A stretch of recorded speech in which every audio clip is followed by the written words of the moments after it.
The snow is red, not everywhere, just here, in a shallow drag mark that cuts through the drifts like a wound across white skin. A torn glove lies half-buried nearby. Somewhere beyond the tree line, wind moves through spruce branches, and for a moment, that's the only sound in the world. At 5 years old, alone, no radio, no rescue team on the way. Just a woman named Eleanor Hastings, lying against a fallen log with one arm pressed to her side, listening to her own breathing and wondering if it will be the last sound she ever hears. 10 days earlier, she had been drinking coffee on her porch, watching the sun rise over the Chugach Mountains, thinking this would be an ordinary autumn. It would not be. This is the story of how an 85-year-old widow survived a polar bear attack, 10 days of brutal Alaskan wilderness, and the kind of silence that makes a person question everything they thought they knew about themselves. Eleanor Hastings was not the kind of person anyone expected to end up in a survival story. She had spent 41 years teaching elementary school in Anchorage, before retiring to a small cabin on the edge of the Kenai wilderness, a place she and her late husband Walter had built by hand in the 1970s. Walter had passed 6 years earlier. Eleanor stayed. Neighbors described her as sharp-tongued, independent, and stubborn in the way that only decades of Alaskan winters can make a person. She chopped her own firewood well into her 80s. She fished her own stretch of river. She had buried a husband, raised 2 children who now lived in the lower 48, and outlived most of the friends she'd grown up with. What she had never done, not once in 85 years, was spend a night lost in the backcountry. That was about to change. She knew these woods. That was the terrible irony of it. She had walked this exact trail 1,000 times. Checking a trapline Walter had set up decades before, more out of habit and memory than necessity, it was supposed to be a 2-hour walk, there and back before lunch. The morning had started clear and cold, the kind of crisp autumn air that Alaskans learn to treasure before the long dark sets in. Eleanor left her cabin just after 8, dressed in layers, a walking stick in one hand, a small day pack on her shoulders holding little more than a thermos, a multi-tool, and a granola bar. She didn't tell anyone she was leaving. She never had before. Why would today be different? The trail wound through dense spruce and birch, climbing gently along a ridge above a salmon stream that had, just weeks earlier, been thick with fish returning to spawn. It mattered more than she realized at the time. Where salmon run, bears follow. And by late September, with winter closing in, every bear along that river was thinking about one thing only: building enough fat to survive hibernation. Eleanor had seen bears before, distant shapes across a valley, tracks in mud, scat on the trail. Respectful distance had always been enough. She rounded a bend in the trail where dense alder brush crowded close on both sides, visibility reduced to a few feet. She didn't see the bear until she was almost on top of it. It was a female, a big one, and she was not alone. 2 cubs, maybe 8 months old, were feeding on the carcass of a salmon a few yards off the trail. Eleanor knew, in that instant, exactly what kind of danger she was in. A bear with cubs is not a bear that runs. A bear with cubs is a bear that fights. She did everything she had been taught. She didn't run. She raised her arms, made herself as large as she could, and began speaking in a low, steady voice, backing away slowly. For a few agonizing seconds, it seemed to work. The sow lifted her head, ears back, watching. Then one of the cubs bolted, startled, confused, directly toward Eleanor. The mother's response was instant. The charge covered the distance between them in under 2 seconds. Eleanor had no time to reach for the bear spray clipped to her pack.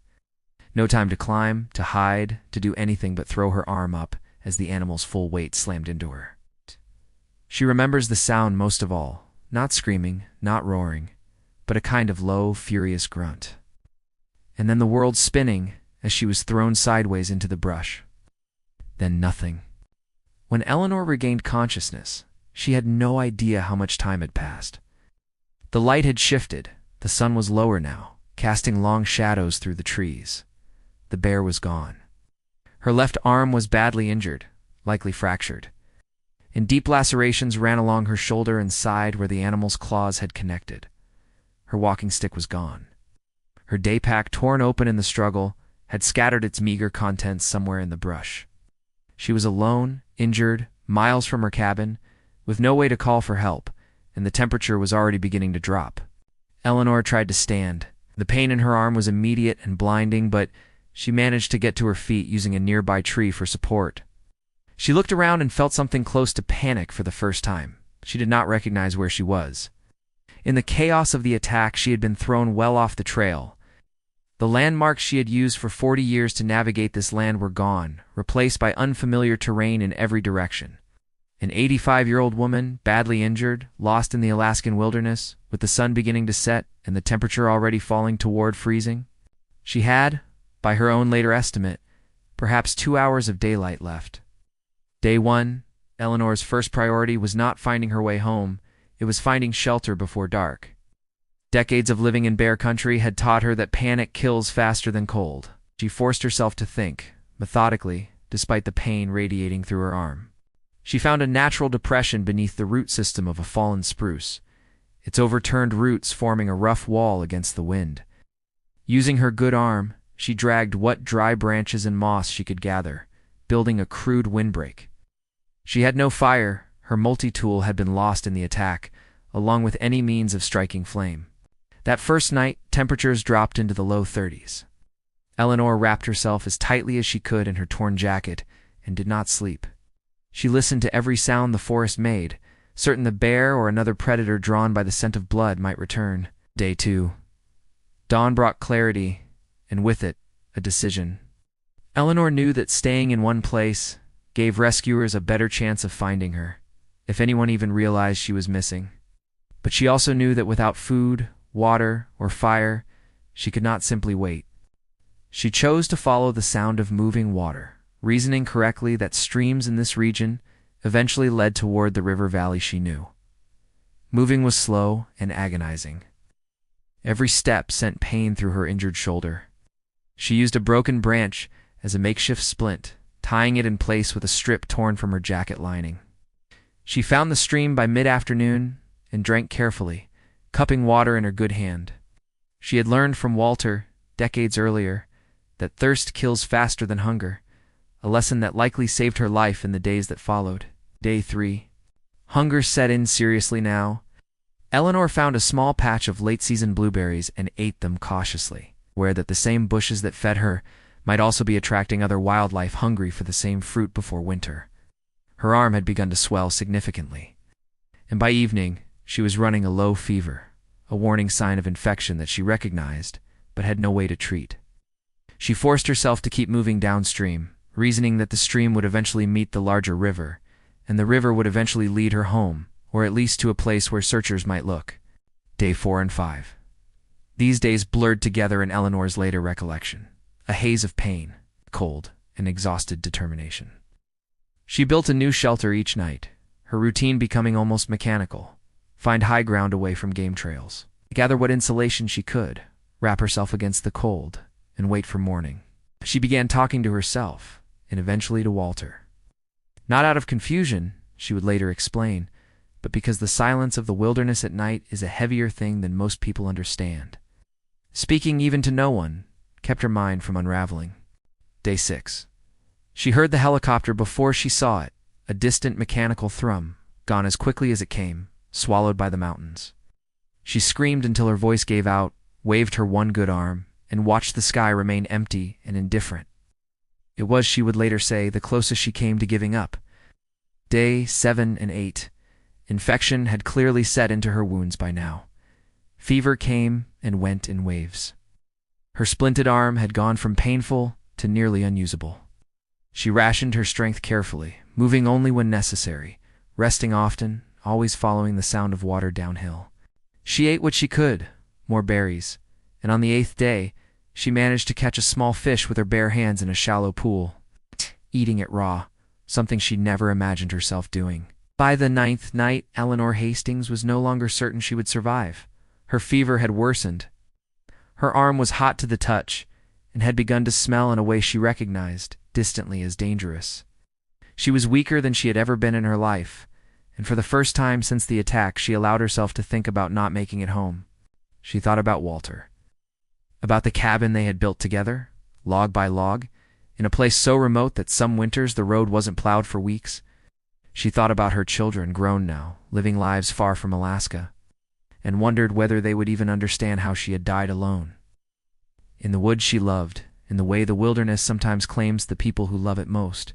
She thought, too, about giving up, simply stopping, letting the cold finish what the bear had started.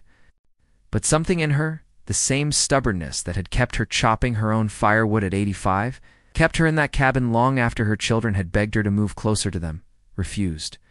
She later said it wasn't courage that kept her moving on the 9th night. It was habit. 85 years of not quitting, applied one more time because she didn't know how to do anything else. On the morning of the 10th day, Eleanor reached a wider stretch of river she recognized, a bend where, decades earlier, she and Walter had built a small footbridge that, remarkably, still stood. She knew in that moment exactly where she was. Her cabin was roughly 6 miles downstream, 6 miles she was not certain her body could cover. She didn't have to. A search team, alerted days earlier by a neighbor who had noticed Eleanor's mail piling up and her truck untouched in the driveway, had been combing the wilderness in a widening search pattern. A helicopter crew spotted the old footbridge, a landmark noted in Walter's decades-old trapline records, which searchers had used to narrow their search area. Eleanor heard the rotors again, closer this time, and this time she was standing in open ground along the riverbank when the aircraft came into view. She raised her one good arm, and for the second time in 10 days, waved as hard as she could.